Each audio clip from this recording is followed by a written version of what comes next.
What's up, everybody? Welcome back.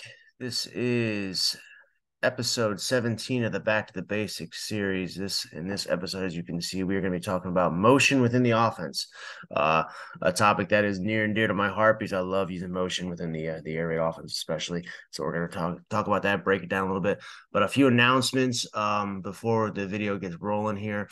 If you are new to the channel, please make sure you hit that subscribe button, and also if you like this video, give it a like.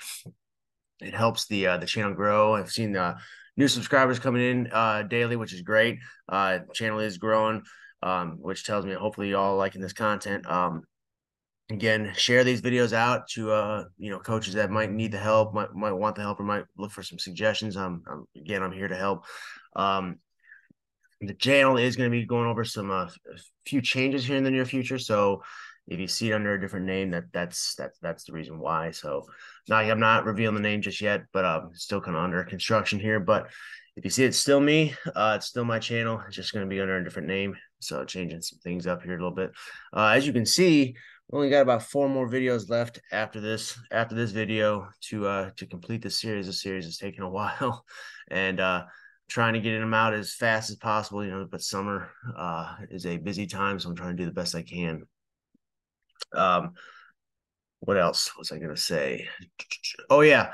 I made an announcement on a Facebook group the other day about I've been working with a coach on the side and kind of asked me for some help, regarding going down the rabbit hole of the air raid offense and spread offense, and he just wanted some help.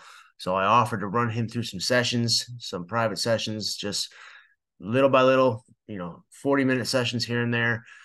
When we get the time to do it, just one-on-one, kind of just breaking down everything within the offense and kind of basically just building his offense from scratch. And we've had about 10 sessions, I'd say, by now, and we got a few more to go before we kind of finish up. If anybody else is interested in that service, please let me know. Find me on Facebook, find me on Instagram. All those lists are all my names for Instagram, Twitter, Facebook are all listed in the description. So go ahead and check those out. If you're interested in that kind of help, let me know and we can set something up. So with all those announcements out of the way, we're going to go ahead and get into motion within the offense on episode 17 of Back to the Basics. So like I said in the beginning of the video, motion is a thing that is near and dear to my heart. I love using motion within the offense because there's so many different things you can do with it. I'm going to cover kind of the basics. Otherwise, I could spend an hour and a half on this video alone. I try not to make it too long here. So these are 5 topics I'm going to cover. I'm going to cover why to use motion, how to use it, what are the benefits and the drawbacks or pros and cons to using motion, the types of motions. Now, again, I can't break down every type of motion there is. There's a bunch of them, but I'm going to break down a few of the basic ones and how to implement motion into the offense. Now, these are all my opinions. These are all based on my own experiences. Again, there are countless ways to do it. I'm not saying any way is better than the other by any means. This is just how I do it and how I have done it in the past. So if you like this, then obviously smash the like button to help this video grow. But go ahead and just give it a listen, and hopefully you can use some of what I say into your offense as well. Because again, motion for me is just an added layer to the lethality, I guess you would say, of this offense already, and it just makes this offense that much better when you add motion to it. So we're going to get into that right now. So the first key, why use motion? Okay. And I can break it down in 2 words, advantage and deceit. Okay. It's really, really simple. Okay. Advantage, you can gain the advantage by outflanking a defense, by quickly shifting without the defense being able to adjust, without the defense being able to pick up their keys. You can come out in one formation and again shift it or trade to another formation without the defense expecting it. You can motion into a mismatch, motion into an advantage as far as the side of the field you may want to use for a certain kind of concept that you're confident doing. So, for example, we go in from 2x2 to 3x1, or vice versa, 3x1 into a 2x2. It just gives you so many different advantages. And on top of that, once you start gaining those advantages and you start having success on the field, then the deceit comes into it. Then all of a sudden you can use motion to confuse the defense. You can use motion to show it going one way and come back the other way with a run scheme or a passing scheme or whatever it might be. But now you can use that motion as what we call eye candy. All right. They get fixated. The defense gets fixated on that motion. And all of a sudden you go in a different way, or you use that motion to disguise something else you're going to be doing. So again, like I said, the two best words I can use to describe is advantage and deceit. All right. That's what you can use it. You can use it to create different things, and you can also use it as a decoy. So that's why I love motion. And those two words right there are why I would suggest using some sort of motion within your offense. So how to use motion. All right, so implement it into the play call itself, or add it as a tag to your play call. So for me, I would eventually add in motion to the offense. And again, it would just be a basic tag. Now, I wouldn't use motion every single play. There were times in years where I had a motion, where there'd be a shift or a trade motion to every single play. So that was built into the play call every single time.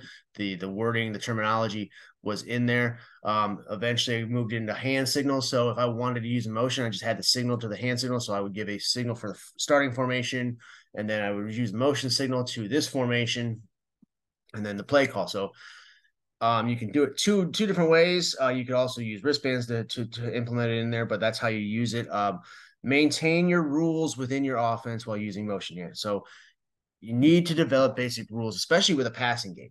Okay. To give you an example, if I was in a 3-by-1, and I'm going to show you this on a diagram. If I'm 3-by-1 and I'm running stick, say we're in early formation and we're running stick. Outside guy has automatically has a vertical. Middle guy's running the stick route, and then that third guy is running the arrow route or the flat route. Okay, running back always swings away from the trips. Say, for example, we go into 2-by-2. Okay, rules change if we're running stick to the right side. Outside guy's got the vert. Inside, middle guy, slot receiver has that stick route. Running back now has the swing. If we swing to the concept side. Now, if we motion all of a sudden from a 2-by-2 to 3-by-1, now the rules go from a 3-by-1. So the players need to understand this. You need to maintain or establish your rules in the passing game first before you implement motion, because obviously the motion is going to change a little bit, but the rules still stay the same. And I'm going to diagram that here in a minute. So maintain your rules in your offense, okay, whatever they may be. All right, so your rules may be different than mine. I try to make them as simple as possible. Again, motion should not change your rules. It's going to change the play, but it should not change the rules. Okay, the rules may shift, okay, but it's not going to say, okay, well, all of a sudden you're doing a completely different thing. No, it just goes, okay, it just switches it from, okay, 2-by-2 to 3-by-1 or vice versa. Motion is meant to gain a distinct advantage over the defense, or can be used to totally deceive the defense. I just talked about that. So again, you can use the motion to shift into a play that's good for you, or shift into a formation, or shift into a way that's going to give you a mismatch, especially if a defender you see where you want to take advantage of, especially against your best player. You can move your player around. You can motion him into the backfield, all kinds of different things. Again, also deceive. You can use it with jet motion. You can show that jet with your fastest player, get the defense moving laterally one way and come back the other way with a run, or come back with a screen the other side. There are so many different things you can do with motion that, again, like I said, I could spend an hour and a half, if not longer, on motion alone within the offense. So again, those are a couple of different ways on how to use the motion. But the number one key, in my opinion, in this portion of it would be, you need to establish rules within your offense. What are those rules? And those got to be basic rules. I mean, I wouldn't get too overcomplicated with it. Just basic rules for your offense, and then let motion add to that. Not change it, but add to it. So the next step here is the pros and cons of what motion is. And these are just, again, these are my opinion. Okay, so we go through the pros. Getting to the edge of the defense fast. Yeah, that's obvious. Okay, with a fast motion, with a jet motion, you are trying to attack that edge quickly. You're trying to outflank the defense. Again, that's the second one, outflanking defense and doing it quickly. So again, using fast motions, whether it's a jet motion, I call it a fast motion, even an orbit motion, that are really, really quick motions, you can have them motion and still be moving, as long as they're doing it laterally, obviously. before the defense can really shift. Now, maybe eventually you might start seeing them rolling down their safeties, but they can't key in on things as quickly as you would if you were just to kind of line up in a 2x2 or 3x1 and just go. Okay, they can key in on what their responsibilities are. All of a sudden, you change that with the motion, and then you do it quickly. They have trouble establishing what their responsibilities are because you just changed some things. Creating mismatches. Again, like I said, if you see that there's a corner or maybe you want to take, that if you motion to this, that this linebacker eventually is going to shift over and you want to take advantage of that because you're going to put your best player on their worst player. Create those mismatches. That whether you watch film or just by realizing it in the game. Okay, this linebacker, for example, shifts over. This Mike linebacker shifts over, and now all of a sudden they're going to put him one-on-one with my best receiver if I move him into the spot. Okay, create the mismatch. Let's motion him in there and let's take advantage of that mismatch. Creating confusion again. I sound like a broken record here, but I'm going over it. But these are the basic things. If you create a motion that they haven't seen or not ready for, all of a sudden the defense is confused again. And I'm a big proponent that once you start getting the defense thinking, all right, as opposed to just reacting and playing. Right, once you get them thinking about what's coming, where is it coming from, and how's it going to come, then you have a distinct advantage. Now, the offense already has the advantage to begin with because they already know where the play is going. But once you get the defense thinking, once you get them thinking about where, when, how, then you've won. Then you've gained an entire advantage over the defense because now, once you get them thinking, they're not going to be playing it because they're going to be thinking too much. So you create confusion with emotion that gets them thinking even more. And then all of a sudden you use that deceit word that I was talking about by creating even more confusion by showing the emotion going the opposite way and using the motion as a decoy. So now the cons of using motion. All right. And there's a few of them. There obviously are. You got to practice it. All right. It doesn't just happen naturally. You got to practice it, which includes more practice time. So you got to include it into your practice schedule. Obviously, the more you include into your practice schedule, the less you have to practice on certain other things. So it is a very, very tricky slope, I guess you would say. Okay, so you got to be very, very careful as to how you practice it, how much you practice it. But I mean, if you're going to use it, you obviously have to practice it. It's going to require a little bit more time. So you got to include, maybe it's a period, maybe it's play calls within team. I don't know, but you got to practice it and make sure it's done properly and executed properly. Possibility of more penalties. Obviously, that goes without saying because you're going to get procedure penalties. It's going to happen. It is going to happen. So you just be prepared for that. The possibility of more penalties is coming with motion because sometimes players, especially during a fast motion, they all of a sudden go towards the line of scrimmage a little early, and that's a procedure penalty. Obviously, they're not going lateral with it, or they're not getting set in time, or set for if you have a trade or a shift motion, they're not set for that 1 second, or you have too many players in motion at one time, or all of a sudden now you have too many. When they reset, one receiver got covered up, and all of a sudden you threw him the pass, and there's penalties that can happen with motion, so you got to just be ready for that and make sure that your kids understand how they line up, what are the requirements with motion as far as not getting those procedure penalties. So that has to be covered. More depth is required because your more running means more fatigue. Yeah. So if you use a lot of motion, obviously a receiver, especially, they're going to be running a lot more because they're going to, whether it's a jet motion, whether it's a shift, they're running, an extra 20, 30 yards per play. So they're going to get fatigued. It's just going to happen. It's, fourth quarter comes around, they're not going to have as fresh of legs. So depth on your team and reliability on your team is a must.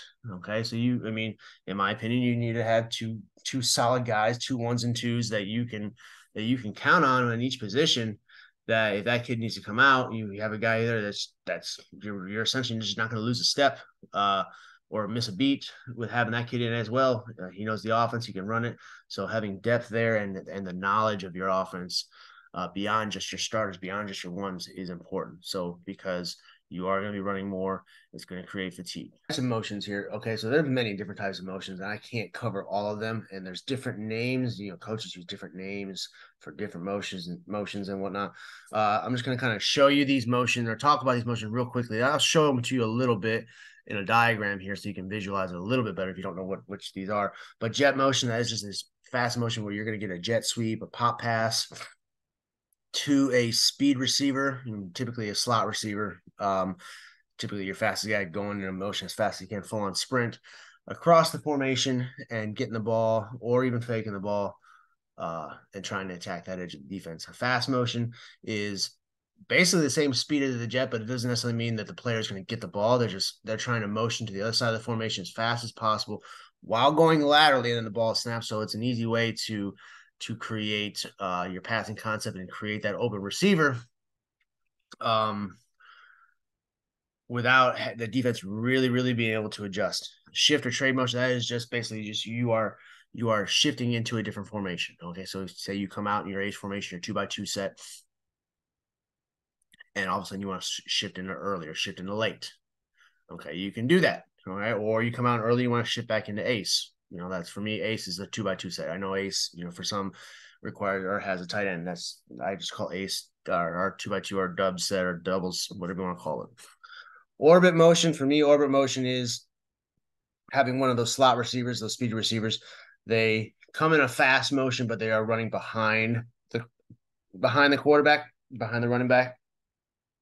Okay, and they're going to the other side of the formation, but they're coming behind. There's a couple of different things you can do with that motion, but I call that an orbit motion. So those are the four basic motions that I've used in the past, and I still use. This is the last point I wanted to get into before we get into the diagrams here. How to implement motion into your offense. Again, I touched on it before. Maintain your main offensive rules and adapt motion according to those rules. So that is important. You have to maintain your rules. Okay, so if you have basic rules in the pass game, keep those rules. Keep them. And how can you put motion into your offense without changing those rules? Because the motion really shouldn't change the rules. It should just add to it. Okay. It's almost like a tag. Motion is almost, think of it like a tag like I talked about in the last video. Again, I did say the tag changes the play. It does create a new play. Motion, it can change the play, but it can also add to the play too as well. If you use motion, install it early and often. Not all at once though. Okay, so for me, when I would install things, when I would install the offense, motion was used early and often. Okay, so we put motion and we said, okay, so we start with two basic motions, and that would be part of our installation, just to show that we can shift into this formation. We shift it, and we would put it in an installation, and then little by little we would add to it, little by little. But it was early in the season because, again, I was a big fan of motion, so I started installing motion early so that the players understood it, so that we could practice it, so we could rep it. And then they already knew what the motion was and how to motion, so then we would just add to that motion piece by piece, week by week. Must have clear thought process of how you would like to use motion and practice that often. So again, you need to think to yourself, how do I want to use the motion? What do I want to do with the motion? And these are your basic thoughts. My thoughts for me was, again, my two words, advantage and deceit. That's how I wanted to use motion. Create an advantage and then also create that deceit. And that's how I would use it, and that's how I implemented it. And based on what the defense was doing, that's how I used it. If I could see I could use a mismatch, and it was a week by week basis. Sometimes I would use a lot of motion because the team kept falling for it, and other times, I wouldn't use motion hardly at all. So, for example, one game, I kept running the fake jet sweep and then the zone in behind the jet sweep. I must have called that play 20 times. The same play, because the defense would not account for the running back off the zone play, off the jet sweep. They kept chasing the jet. And even though I handed the jet maybe twice to that receiver the entire game, they kept falling for that jet motion, and I had success. And I look back on the yardage gained on that play alone. I averaged 7 yards of carry just on that run, just on that play alone, just based off that motion. So that's how I wanted to use it. Obviously, repetition and practice is a must. Okay, so reps. You hear any air raid coach talk about it, it's all about the reps. It is all about the reps, and you got to practice motion. If you're going to use it, you got to practice it. You got to practice it. You got to put it into your practice plan somehow. in some way, and you have to practice it often, and you have to practice it quite a bit. So once you do that, the repetition, the muscle memory comes into play. It all starts falling into place, and you're just always looking for that light bulb to turn on for your players, and it does happen. I promise you, it does. All right, so here I'm going to just talk about a couple different motions here. Okay, so again, say we are running. Let's talk about we'll talk about a jet motion here. So this player, say we're going to run a jet here. So he would come in a jet motion this way. That's a jet motion. He may be getting the ball. All right. And then a lot of times what we would do in our offense is then that we would run, a lot of times we would run the zone in behind it. Okay. So we'd either hand it to this player going on the jet sweep and have the zone coming in behind it. We could even run counter off of this. Okay, we could counter this way. We have the jet going this way, counter going this way. Quarterback could get a read here, based on who he wants to hand the ball off, or we would just say, no, we're handing to this player no matter what. Could also run a screen off this too. Okay, so if we were into the boundary this way, we could have a little screen set up here based on this jet motion. He shoots out here. We could run a screen off it. There's many different ways we could do off the jet motion. All right, so say we wanted to shift or trade into a motion here. So say, for example, we run a 2x2 here, and we just wanted to, we wanted to shift into our early formation here. So again, rules are our early formation, Z is already going to be on the line, Y is going to be off. Okay, so we could shift just like that. So he's going to shift here. And now we have our early formation. Okay, now say for example, we come out in early, just put him back like that. We start out in early, and then we want to shift back into ace. He shifts back right there. Now we've gone back. All right, so that's one way to do it there. Now, I'm going to kind of cover this with regards to fast motion. Okay, so fast motion, can't do that. So fast motion, let me just change this for a second here. There, move him over. Let's do that. So I can get him over on this side. It's being complicated. So say we wanted to run a fast motion. So a couple ways you can do this here. Fast motion, get into this quick, get into it, your play fast. So say we wanted to run a fast motion this way. Okay. So he's going to run straight, and say, for example, we wanted a fast motion into, let's just say stick. So we are fast motioning into a 3x1. We start off in a 2x2, fast motion 3x1. So again, our 2x2 set for stick is this guy runs stick, he runs the vert, he runs a swing. But now the players have to think, and this is where practice time comes into it. We are shifting into a 3x1. So that changes things. It changes things for this player and this player. He still has a stick. He's still got his vert. So now he becomes that third player in the concept. He is now going to take that. He's going to run. Oops. Sorry about that. Let me fix this. So now he fast motions into it. Now he's got the arrow route right here. He still has the stick. He's got the vert. Now, since we've motioned into a 3x1, this changes. He now swings away from the trips. So that's how it changes. Fast motion. And so again, we are trying to outflank this defense before they can really adjust this, because typically this player right here are going to adjust to change it a little bit. So we want to try and take advantage of that quickly so that they cannot adjust to that. And another thing you can do, especially with the fast motion too, that I had success with too, is say, for example, we want to run shallow cross out of a 2x2. Okay, so our shallow cross out of a 2x2 would look, he's got verts, or we can run this plus. We're going to run shallow is going to be the H. Okay, so he's got the dig coming this way. Running back has the swing going away from the shallow. Another vert here. Okay. So typically we run the shallow, he'd come across this way.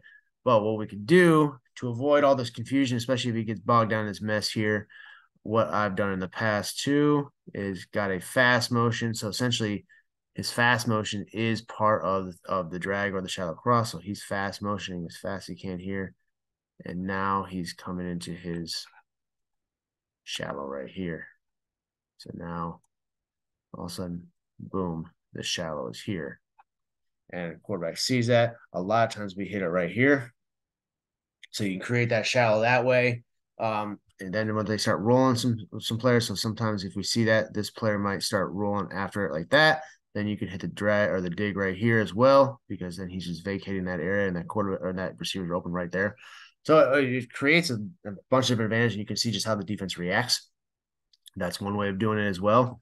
Again, I'm very I'm a high proponent of the fast motion.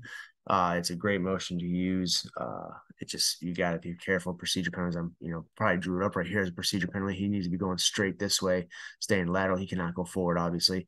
So basically what we do, the rule here with coaching point here with fast motion is once he gets in that motion, his eyes should be on this receiver right here. When this receiver moves, that is his indication that the ball's been snapped. So that's one way, as opposed to turning around looking. All right, his eyes, once he gets in that fast motion, his eyes are right here. All right, and obviously you got to do timing here for the quarterback. Once he gets to around the guard or tackle, that ball should be snapped. But his eyes, that motion man's eyes, should be in that outside receiver. Once that receiver moves to get into his route or get into his play or what responsibility, whatever he's doing for that play, that is an indication that that ball has been snapped. So now he can start moving forward to get into his route even more. But obviously, do not do this right here. That is a penalty. So I just drew it up a little bit differently. I apologize for that. Don't do that. So again, coaching point, have him eye on this receiver right here. When that receiver moves, then that's an indication that the ball's been snapped, so he can get into his route. All right, so last little motion I want to talk about is just our little orbit motion that we use. Don't use this motion as much, but essentially the orbit motion is he's going to motion in behind the quarterback and then come back this way. Typically what he would do is he would have to come like this. Okay. Again, same rule could apply as far as the fast motion. His eyes, once he gets here, his eyes should be on that opposite receiver. Again, his movement will indicate the ball being snapped. That's when he can start moving forward. So a couple things you can do with this is almost treat it like a jet motion. You could have him motion this way, zone back this way, have a run come back this way. You can either fake the zone here, have a little, quick screen out here to this where he's blocking. Then you could obviously get a fake of this where he fakes the blocks, then it's over the top, and you could fake here, go over the top. There are so many different things you can do with this, and tags. I mean, I can go on and on and on, but this is just one of those motions where you can motion into here. You can pitch it out to him real quick out here. There's so many different things you can do. It's kind of similar to the jet motion. You're just putting this player into more space as opposed to closer to the line of scrimmage. Just into more space out here, especially for me personally, my H player is probably my shiftiest, fastest player on the field. So I'm trying to kind of find ways to get him the ball as much as possible as well. So that's typically is my motion guy. And again, I'd motion him into the backfield, and that's a different motion. We call that a jump motion, where I'd motion him into the backfield to give him handoff. So those again, once you go down the motion rabbit hole, there's so many different paths it can take you. It can get overwhelming. So again, when it comes to motion, you really need to pick and choose which ones you want. And again, really need to think about how you want to use it. Because otherwise you go down that rabbit hole and it is going to create a lot of possibilities, and then you're going to start overthinking yourself and you're going to start to put too much stuff in and think, what can I do here? What can I do here? What can I do? And all of a sudden now your playbook just keeps expanding and getting larger and larger and larger and larger and larger. And that means less reps in practice because you feel the need that now you have to practice all those things. And that takes away from something else, takes away from practice here, takes away from practice on screens or your running game or your four verts, period, or whatever it might be. So you need to really, really think about how you want to use motion, why you want to use it, and how you can implement it in your offense without changing too much and without obviously adding too much. So this is probably this video is probably going to turn out to be a pretty long video. I apologize, but motion is a huge topic, one of my favorite topics to talk about because of the possibilities, because of the things you can do with it. Hope you enjoyed this video. Again, if you have any feedback or any kind of questions, drop them in the comments. If you like this video, give it a like. If you're new to this channel, subscribe to the channel, please. Again, like I said in the beginning of the video, it helps the channel grow.